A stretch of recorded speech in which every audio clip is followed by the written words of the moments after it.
Hello, welcome to Nirmala accountancy classes. मेरा नाम इंद्रेश है। आज का टॉपिक है not for profit organisation part seven मतलब 7th क्लास है, not for profit organisation chapter का।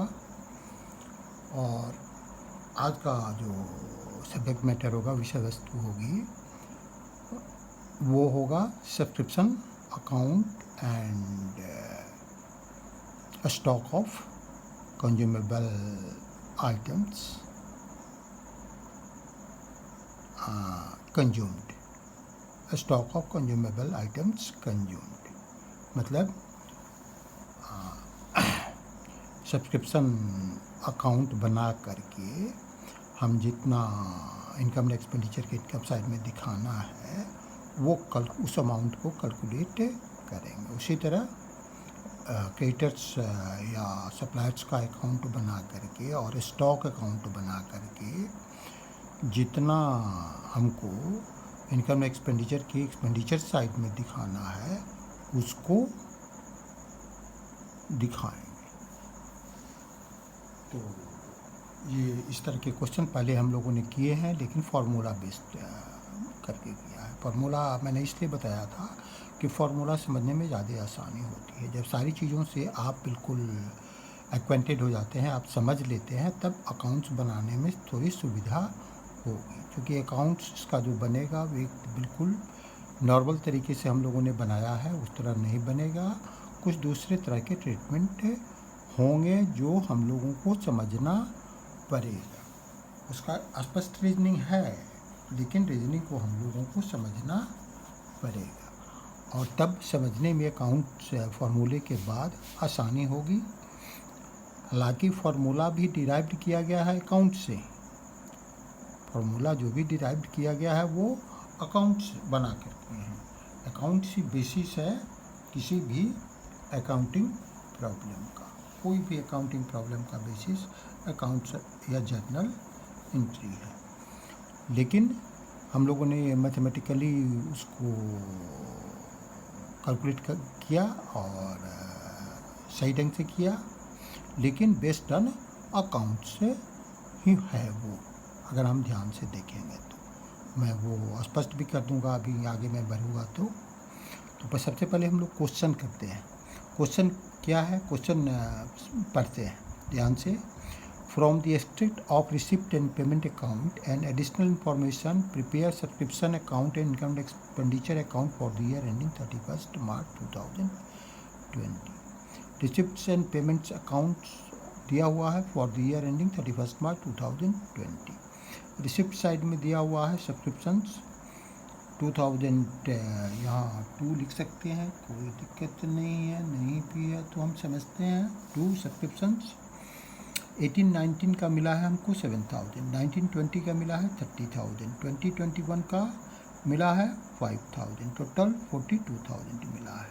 18-90 का मतलब जो आउटस्टैंडिंग सब्सक्रिप्शन लास्ट ईयर का था वो इतना मिला है, करंट ईयर का सब्सक्रिप्शन इतना मिला है, और नेक्स्ट ईयर मतलब जो आने वाला साल है उसके लिए सब्सक्रिप्शन हमको 5,000 मिल गया है। तो इसको ईज़िली ढंग से अगर समझें, आप अभी हमारे साथ 12th के क्लासेस कर रहे हैं, 12th का फीस दे रहे हैं। अब 12th का फीस देने के समय आपने 11th का फीस भी जो कुछ बकाया था वो दिया, मतलब 9,000 बकाया, जो भी बकाया था उसमें से आपने 7,000 हमको दिया 11th का फीस, और 12th का फीस आपने 30,000 दे दिया, और बिकम पार्ट फर्स्ट का भी फीस आपने हमको 5,000 दे दिया। इसके बाद जो आप पढ़ेंगे वो बिकम ही होगा अगर जनरल एजुकेशन में रहेंगे तो। अगर दूसरे किसी प्रोफेशनल एजुकेशन में नहीं जाएंगे तो बिकम का फीस आपने हमको 5,000 दे दिया। ठीक है। या CS प्रोफेशनल, CS एक्सिक्यूटिव में जाते हैं, या चार्टर्ड अकाउंटेंसी का जो फर्स्ट पार्ट है उसके लिए करते हैं, या कॉस्ट जो मैनेजमेंट अकाउंटेंसी का है उसमें करते हैं फर्स्ट पार्ट, तो उसका फीस आपने हमको इतना दे दिया। तो यहाँ क्लियर है। आगे कुछ इन्फॉर्मेशन है। Subscription outstanding and 31st 3/19 9,000। मतलब 18-19 का सब्सक्रिप्शन आउटस्टैंडिंग है 9000, इसमें से मिला है 7000, तो इसलिए हमने यहाँ स्ट्रिक लगाया है, इसलिए कि इसमें से 2000 बाकी रह गया। उसके बाद टोटल सब्सक्रिप्शन आउटस्टैंडिंग ऑन 31/3/20 18,000। इस पर स्टिक इसलिए लगाया गया है कि ये 18,000 जो पूरा का पूरा है ये इस साल का ही आउटस्टैंडिंग नहीं है, इसमें 2018-19 का भी सब्सक्रिप्शन है और 2019 का है, टोटल 18,000 है। एडवांस सब्सक्रिप्शन 31/3/19 को मतलब 1890 का एडवांस सब्सक्रिप्शन जो 2019-20 के लिए है वो 4000 और 2021 के लिए एडवांस सब्सक्रिप्शन कितना है 5000, मतलब 1920 के अंत तक जो 2021 के लिए मिल गया है वो है 5000। तो ये सब ट्रीटमेंट हम लोग देखेंगे। सबसे पहले तो हम यहीं से शुरू करें, ऊपर से ही सीरियली।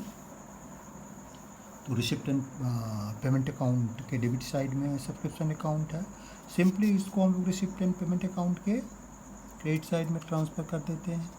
जब हम लोगों को याद है जब हम लोग trading and profit and loss account बनाते थे और ट्रेडिंग का ग्रॉस प्रॉफिट को प्रॉफिट एंड लॉस अकाउंट में ट्रांसफ़र करते थे, तो जनरली क्या होता था profit and loss account to trading account. तो इसी तरह हम लोग यहाँ से भी जब ट्रांसफ़र करेंगे तो क्या लिखेंगे, receipt and payment account debit यहाँ है, तो डेबिट साइड में लिखा हुआ है डेबिट टू सब्सक्रिप्शन अकाउंट। तो सब्सक्रिप्शन अकाउंट के क्रेडिट साइड में हम लोग लिख देंगे by receipt and payment. Reciprocal account या जो अपोजिट अकाउंट है उसका नाम लिखा जाता है। 42,000 टोटल अमाउंट ले लेंगे, चाहे इस साल का हो, अलग साल पिछले साल का हो या नेक्स्ट ईयर का हो। अब हम लोग आगे का इन्फॉर्मेशन का ट्रीटमेंट देखते हैं। सब्सक्रिप्शन आउटस्टैंडिंग ऑन 31/3/19 9,000 है। ये सब्सक्रिप्शन हमारा आउटस्टैंडिंग 31/3/19 का है, मतलब ये हमारा ओपनिंग बैलेंस भी है। जब ओपनिंग बैलेंस का हम लोगों ने जर्नल देखा था 11th क्लास में पढ़ा था, तो उसमें हम लोगों ने स्पष्ट देखा था कि जितने एसेट के अकाउंट हैं उसको डेबिट किया जाता है, जितने लायबिलिटी के अकाउंट है उसको क्रेडिट किया जाता है। और एसेट अकाउंट का ओपनिंग बैलेंस जो होता है वो डेबिट साइड में लिखा जाता है, क्लोजिंग बैलेंस क्रेडिट साइड में लिखा जाता है, उसका क्लोजिंग बैलेंस क्रेडिट साइड में लिखा जाता है। उसी तरह लायबिलिटी का जो ओपनिंग बैलेंस है वो क्रेडिट साइड में लिखा जाता है और जो उसका क्लोजिंग बैलेंस है वो डेबिट साइड में लिखा जाता है। ठीक है, तो उसी नियम को हम लोग फॉलो करते हुए यहाँ सारी एंट्री ये करेंगे। तो सब्सक्रिप्शन आउटस्टैंडिंग ऑन 31/3/19 मतलब ये पिछले साल का आउटस्टैंडिंग है, मतलब इस साल का ओपनिंग है, ये 9,000 है। और सब्सक्रिप्शन आउटस्टैंडिंग हमारे लिए क्या होता है, इसको हम पिछले साल के एसेट अकाउंट में दिखाते हैं। तो एक हमारे लिए एसेट है, एक इनकम है जो हमको रिसीव होना चाहिए लेकिन नहीं हुआ, तो है तो हमारा इनकम, अक्रूड इनकम है, हमने अर्न कर लिया है, तो इसको एसेट साइड में दिखाएंगे। तो अभी हम लोग जब सब्सक्रिप्शन अकाउंट बनाएंगे तो बाई एडवांस सब्सक्रिप्शन 31/3/2019 का है, मतलब जो ओपनिंग है 1/4/2019 का वो 4000 लिखेंगे यहाँ। ये क्या अमाउंट है हमारा, सब्सक्रिप्शन आउटस्टैंडिंग ऑन 31/3/19 ये 9,000। तो 9,000 हम लोगों ने क्या कहाँ लिखा, टू सब्सक्रिप्शन आउटस्टैंडिंग 31/3/2019, मतलब ये हमारा ओपनिंग जो है 1/4/19 का वो 9,000 है। तो ये ओपनिंग बैलेंस है, तो ओपनिंग बैलेंस पिछले साल का क्लोजिंग ही होता है, वही हमारा ओपनिंग हो जाता है। तो ये ओपनिंग बैलेंस हमारे का जो एसेट का है, एक एसेट है सब्सक्रिप्शन आउटस्टैंडिंग, तो इसका डेबिट बैलेंस होता है, तो हम लोगों ने डेबिट साइड में लिख दिया। अब टोटल सब्सक्रिप्शन आउटस्टैंडिंग ऑन 31/3/2020 18,000 है हमारा टोटल सब्सक्रिप्शन जो आउटस्टैंडिंग है 2019-20 का वो 18,000। तो 18,000 हम लोग लिख देंगे। जो सब्सक्रिप्शन आउटस्टैंडिंग का ओपनिंग बैलेंस का डेबिट साइड में लिखा जाता है, तो क्लोजिंग बैलेंस कहाँ लिखा जाएगा? नेचुरल है क्रेडिट साइड में लिखा जाता है। हम लोगों ने पहले भी बात की है कि जब हम लोग अकाउंट क्लोज करते हैं, क्लोजिंग एंट्री करते हैं, तो एसेट का अकाउंट का बैलेंस जो होता है वो जो क्लोजिंग बैलेंस होता है, एसेट अकाउंट का जो क्लोजिंग बैलेंस होता है वो क्रेडिट साइड में लिखा जाता है, और जो ओपनिंग बैलेंस होता है वो डेबिट साइड में लिखा जाता है। तो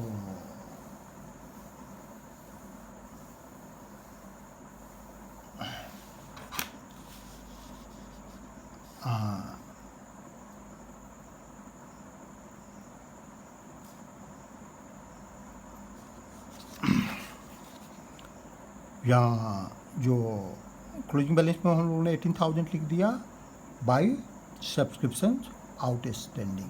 क्यों लिखते हैं इसका रीजनिंग मैंने बताया। जब हम लोग ओपनिंग बैलेंस लिखते हैं तो का ट्रांसफ़र करते हैं नेक्स्ट ईयर में, तो क्या ओपनिंग एंट्री करते हैं, सारे एसेट्स के अकाउंट को डेबिट कर देते हैं और सारे लायबिलिटीज़ के अकाउंट को क्रेडिट कर देते हैं, क्योंकि एसेट्स इक्वल टू लायबिलिटीज़ होता है। जो बैलेंस शीट तभी का दोनों साइड का फिगर, जब एसेट और लायबिलिटी का फिगर इक्वल होता है तभी बैलेंस शीट सही होता है, और उसी अमाउंट को हम लोग ट्रांसफ़र कर देते हैं, हम लोग लिख देते हैं अगले साल के अकाउंट में। तो क्लोजिंग बैलेंस को हम लोग क्रेडिट साइड में लिखा। अब नेक्स्ट है एडवांस सब्सक्रिप्शन 31/3/19 4,000। एडवांस सब्सक्रिप्शन मतलब एडवांस सब्सक्रिप्शन अगर आपको मिलता है तो एक इनकम अगर आपको एडवांस में मिल जाता है, कोई इनकम इस साल का नहीं है और अगले साल का है और इस साल मिल गया है, तो हमारे लिए इस साल में क्या होगा, एक लायबिलिटी होगा। तो एक लायबिलिटी होगा तो लायबिलिटी का जो ओपनिंग बैलेंस होता है वो हम लोग क्रेडिट साइड में लिखते हैं, जो क्लोजिंग बैलेंस होता है वो डेबिट साइड में लिखते हैं। तो बाई एडवांस सब्सक्रिप्शन 31/3/19 मतलब 1/4/2019 ओपनिंग बैलेंस। तो ये ओपनिंग बैलेंस है तो क्रेडिट साइड में लिखेंगे, और क्लोजिंग बैलेंस है टू एडवांस सब्सक्रिप्शन 31/3/20 को, तो ये 5,000 डेबिट साइड में लिखेंगे। यहाँ तक क्लियर है? तो एंट्री तो हम लोगों ने सब कर ली। अब कर ली तो हम लोग इसका बैलेंस करेंगे। बैलेंस करने के लिए जो बिगर साइड है उसको टोटल करेंगे। बिगर साइड हमारा यही है जो क्रेडिट साइड है, तो ये 64,000, यही 64,000 यहाँ लिखेंगे। जो बैलेंसिंग फिगर आएगा 50,000, यही हमारा to income and expenditure account में ट्रांसफ़र होगा। मतलब सब्सक्रिप्शन का जो इस साल का इनकम हमारा हुआ यही हुआ। तो इसको हम लोग कहाँ दिखाएंगे? यहाँ सब्सक्रिप्शन अकाउंट में डेबिट साइड है तो naturally income and expenditure account के क्रेडिट साइड में आएगा, मतलब इनकम साइड में आएगा। तो बाई सब्सक्रिप्शन अकाउंट 50,000। इस तरह सब्सक्रिप्शन अकाउंट बना करके भी हम इनकम एंड एक्सपेंडिचर को अकाउंट के इनकम साइड में जो अमाउंट लिखा जाएगा उसका कैलकुलेशन या कंप्यूटेशन कर सकते हैं। अब एक दूसरा क्वेश्चन लेते हैं जो वैल्यू डिटरमिन करेगा कंज्यूमेबल आइटम्स का को, चाहे वो किसी तरह का हो, स्टेशनरी का हो, दैट अगर स्टेशनरी को हम लोग स्टॉक स्टेशनरी का हमारे पास है, या जो दैट मेडिसिन का हो, स्पोर्ट्स मटेरियल का हो, और कोई अन्य कंज्यूमेबल्स आइटम हो। क्वेश्चन हम लोग देखते हैं। Compute the amount to be debited to income and expenditure account for the year ending 31/3/2020 by preparing a stock of sports material account and creditors oblique या suppliers account from the following information। मैंने suppliers इसलिए लिख दिया है कि question में suppliers दिया हुआ है, suppliers वर्ड का यूज़ किया हुआ है। सप्लायर्स और क्रेडिटर्स दोनों एक ही होते हैं। सप्लायर्स जो सप्लाई करना है, क्रेडिटर्स जो हमको उधार माल देता है, उधार गुड्स देता है जिससे उधार गुड्स परचेज किया जाता है। गुड्स हम नगद भी परचेज करते हैं तो उसका ट्रीटमेंट जो होगा वो थोड़ा सा अलग होगा। इस क्वेश्चन में उस तरह का इन्फॉर्मेशन नहीं है। जब इन्फॉर्मेशन आएगा या मैं जब क्वेश्चन सॉल्यूशन करूँगा उसमें भी उसकी भी चर्चा कर लूँगा। तो इन्फॉर्मेशन क्या क्या है, पार्टिकुलर्स और ओपनिंग और क्लोजिंग बैलेंस हमारे दिए हुए हैं। स्टॉक ऑफ स्पोर्ट्स मटेरियल कितना है, ओपनिंग 8500, क्लोजिंग बैलेंस है 9300। एडवांस पेड टू सप्लायर्स कितना है, 15000 ओपनिंग और 19500 क्लोजिंग है। ड्यू टू सप्लायर्स कितना है, 11500 ओपनिंग है, 9400 क्लोजिंग है। Paid for purchases of sports material during the year ₹91,600। इतना का टोटल पेमेंट किया गया है। ये पेमेंट पिछले साल का भी बकाया का भी हो सकता है, अगले साल के लिए एडवांस के लिए भी हो सकता है क्या है, एडवांस याद दिया गया है तो है, इसमें सब मिला जुला है। तो सबसे पहले हम लोग स्टॉक ऑफ स्पोर्ट्स मटेरियल बनाते हैं, क्रेडिटर्स या सप्लायर्स अकाउंट बनाएंगे और इनकम एक्सपेंडिचर अकाउंट बनाएंगे। तो स्टॉक ऑफ स्पोर्ट्स मटेरियल पहले है तो इसी को पहले बना लेते हैं। स्टॉक ऑफ स्पोर्ट्स मटेरियल, ये स्टॉक हमारे लिए एक एसेट होता है, हम जानते हैं ये एक करंट एसेट है। तो करंट एसेट है मतलब एसेट है, तो एसेट है तो एसेट का बैलेंस डेबिट होता है। तो ओपनिंग बैलेंस इसका जो होगा वो डेबिट साइड में लिखेंगे, टू बैलेंस BD 8500। क्लोजिंग जो इसका बैलेंस होता है वो क्रेडिट साइड में लिखा जाता है। तो लास्ट में क्लोजिंग बैलेंस लिखते हैं तो जस्ट लाइन के ऊपर लिख देते हैं बाई बैलेंस CD 9300। अब नेक्स्ट साइड में advance paid to suppliers. Advance paid to suppliers मतलब ये हमारे लिए एक एसेट है। तो एसेट का जो बैलेंस होता है ओपनिंग उसको डेबिट साइड में लिखते हैं और जो क्लोजिंग बैलेंस है उसको क्रेडिट साइड में लिखते हैं, है ना। क्यों लिखते हैं ऐसा, ये हम लोग जानते हैं ऑलरेडी। कैसे जानते हैं, जब हम लोग ओपनिंग बैलेंस का जर्नल 11th में हम लोगों ने पढ़ा था तो क्या किया था, उस समय लोगों ने यही किया था, सारे एसेट्स अकाउंट को हम लोगों ने डेबिट किया था और लायबिलिटीज अकाउंट को क्रेडिट किया था। तो एसेट का अगर ओपनिंग बैलेंस हम लोग डेबिट में लिखेंगे तो अगर उसका क्लोजिंग बैलेंस आएगा तो डेबिट बैलेंस ही आएगा। डेबिट बैलेंस आएगा तो बैलेंस CD कहाँ लिखा जाएगा, नेचुरली क्रेडिट साइड में लिखा जाएगा, तभी अगले साल में वो डेबिट साइड में जाएगा। उसका क्लोजिंग बैलेंस जब क्रेडिट साइड का होगा तभी अगले साल वो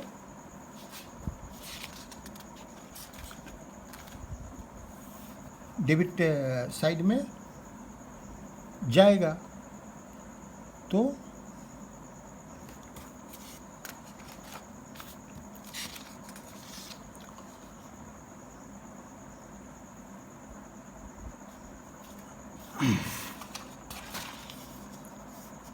हम लोग दूसरे आइटम की एडवांस पेड टू सप्लायर्स की चर्चा कर रहे थे। तो ये एडवांस पेड टू जो ओपनिंग है, to advance paid to suppliers account opening balance 15000 यहाँ डेबिट बैलेंस में लिखा और advance to suppliers account closing balance जो है वो 19500 वो क्रेडिट साइड में लिखा। क्लियर है, रीजनिंग स्पष्ट रूप से यही है। अब कभी कभी कन्फ्यूजन हम लोगों को होता है कि ये क्रेडिटर्स या सप्लायर्स अकाउंट है ऑफ स्पोर्ट्स मटेरियल है, तो इसमें ये एडवांस कहाँ से आ गया, कैसे ओपनिंग और क्लोजिंग इसमें कैसे लिखा जाता है।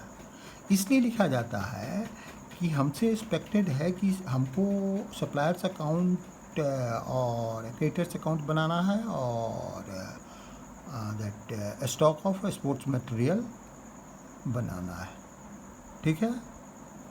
और इसी के द्वारा हमको फाइंड आउट करना है value of sports material consumed. तो सप्लायर से संबंधित या स्टॉक से संबंधित जितने भी ट्रांजैक्शन हैं उनको तो हमको इसी में इंक्लूड करना है, इसी दो अकाउंट में लाना है। लाना है, लेकिन जो अकाउंट है वो तो अपना नेचर नहीं छोड़ेंगे, तो उनके नेचर के अनुसार ही हम लोग पोस्टिंग कर देते हैं स्टॉक अकाउंट में या सप्लायर्स अकाउंट में। ठीक है। अब एक चीज़ हम लोग ध्यान देने की है यहाँ, अगर यहाँ हम लोगों ने स्टॉक अकाउंट ये लिखा तो इसमें आया हमारा जो अमाउंट, ये कहाँ से आया, तो सबसे पहले हम लोग ये देखेंगे। अच्छा, अब एक और इन्फॉर्मेशन हमारे पास है, ये तो एंट्री यहाँ से हो गई। अब लास्ट एंट्री है कि paid for purchase of sports material during the year 91,600। तो ये पेमेंट किया गया किसको किया गया, सप्लायर्स ऑफ स्पोर्ट्स मटेरियल को किया गया। तो उनका अकाउंट जनरल, जब हम लोग सप्लायर से गुड लेते हैं तो को पैसा देते हैं तो क्या करते हैं, सप्लायर्स अकाउंट को डेबिट करते हैं और बैंक या कैश अकाउंट को क्रेडिट करते हैं। लेकिन यहाँ तो हम लोग नॉट फॉर प्रॉफिट ऑर्गेनाइजेशन का अकाउंट बना रहे हैं। नॉट फॉर प्रॉफिट ऑर्गेनाइजेशन का जब अकाउंट बना रहा है, और मैंने कहा है कि कैश एंड बैंक जो बैंक का अकाउंट होता है उसी पर एक चादर चढ़ा करके हम लोग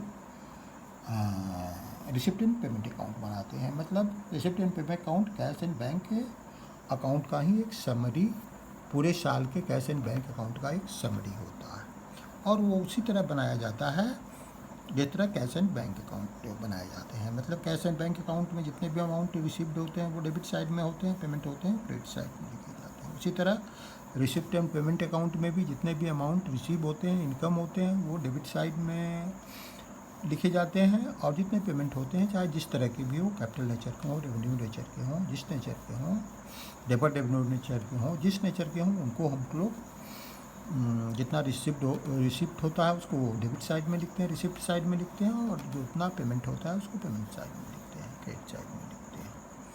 जैसे बैंक अकाउंट या बैंक बुक में या कैश अकाउंट या कैश बुक में करते हैं। तो यहाँ हम लोग टू रिसिप्ट अकाउंट नाम रख दिया है हम लोगों ने कैश का, तो to receipt and payment account लिखेंगे 91,600 ये अमाउंट। ठीक है। अब हम लोग इसका बैलेंसिंग करेंगे। बैलेंसिंग करेंगे तो कितना आएगा, पहले हर साइड का टोटल कर लेते हैं। 1,16,000 है।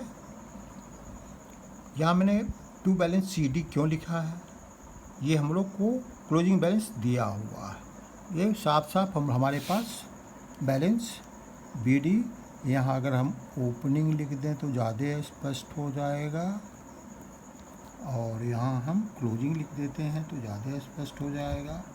ये क्वेश्चन में ही इंफॉर्मेशन हमको दिया हुआ है, तो इसलिए हमको इसको फाइंड आउट करने की ज़रूरत नहीं है, ऑलरेडी फाइंड आउट है। ये तीनों चीज़ें हैं, ये भी है दोनों, ये नहीं, ये भी फाइंड आउट है, ये भी फाइंड आउट है, ये फाइंड आउट है, ये फाइंड आउट है। ये एक हमारा बैलेंसिंग फिगर है। ये बैलेंसिंग फिगर है जो है, यही हमारा हुआ स्टॉक ऑफ स्पोर्ट्स मटेरियल, जो इस साल हम लोगों ने सप्लायर से ख़रीदा। मतलब इतना स्टॉक सप्लायर ने हमको इस साल बेचा, चाहे इसके लिए पेमेंट हमने कितना का दिया हो, 91,600 का दिया है। कुछ पुराना बाकी हुआ होगा उसके लिए भी दिए होंगे, कुछ नए एडवांस दिए होंगे तो उसके लिए भी दिए होंगे। तो ये टोटल करेंगे तो 1,16,000 आएगा। 1,16,000 यहाँ आएगा, और यहाँ जो बैलेंस फिगर आएगा वो 85,000 होगा। यही हो गया by stock of sports material. अब हम इसको यहाँ by stock of sports material है, स्टॉक ऑफ स्पोर्ट्स मटेरियल हम बना रहे हैं, तो इसके डेबिट में लिख देंगे to suppliers account of sports material. ठीक है। 85,000 परचेजेज ऑफ स्पोर्ट्स मटेरियल जो इस साल हुआ। अब चीज़ें ये हमने ट्रांसफ़र किया सप्लायर्स अकाउंट से, ये पूरी हो गई, और कोई एंट्री हमारे पास बाकी नहीं है, तो इसका टोटल करेंगे। ये 93,500 आएगा, 93,500 आएगा। ये फिगर हमको मालूम है। ये हमारा क्या है, क्लोजिंग बैलेंस है। ये हमारा क्या है, ओपनिंग बैलेंस। ये हमारा ओपनिंग बैलेंस। ये अब हम लोग इसका बैलेंस करेंगे, बैलेंस करना टोटल करेंगे 93,500, 93,500 यहाँ लिखेंगे। ये फिगर पहले से है, क्वेश्चन में दिया हुआ है और हम लोगों ने देखा भी है। और जो बैलेंसिंग फिगर होगा वही हम इनकम एंड एक्सपेंडिचर अकाउंट, हमने हाथ का चिन्ह भी लगा दिया है, account consumption of sports material जो होगा वो 84,200 बैलेंसिंग फिगर ये। तो इस तरह हम लोगों ने ये सवाल बनाया और यही जो इनकम एंड एक्सपेंडिचर अकाउंट लिखा हुआ है स्टॉक ऑफ स्पोर्ट्स मटेरियल में, यही डेबिट हो जाएगा यहाँ to stock of sports material लिख करके कंजम्पशन 84,200, मतलब इतना वैल्यू हमारा इस साल का, इतने वैल्यू का मटेरियल इस साल खर्च हुआ स्पोर्ट्स मटेरियल का, स्पोर्ट्स का इतने वैल्यू का स्पोर्ट्स मटेरियल इस साल हमारा खर्च हुआ। मैं समझता हूँ कि आप लोगों ने कॉन्सेप्ट अब समझ लिया होगा, कोई दिक्कत नहीं होगी। एक एक जर्नल के द्वारा कैसे ट्रीटमेंट होता है, क्या लॉजिक है, क्या रीजनिंग है, ये हम लोगों ने समझ लिया। Thank you, see you again.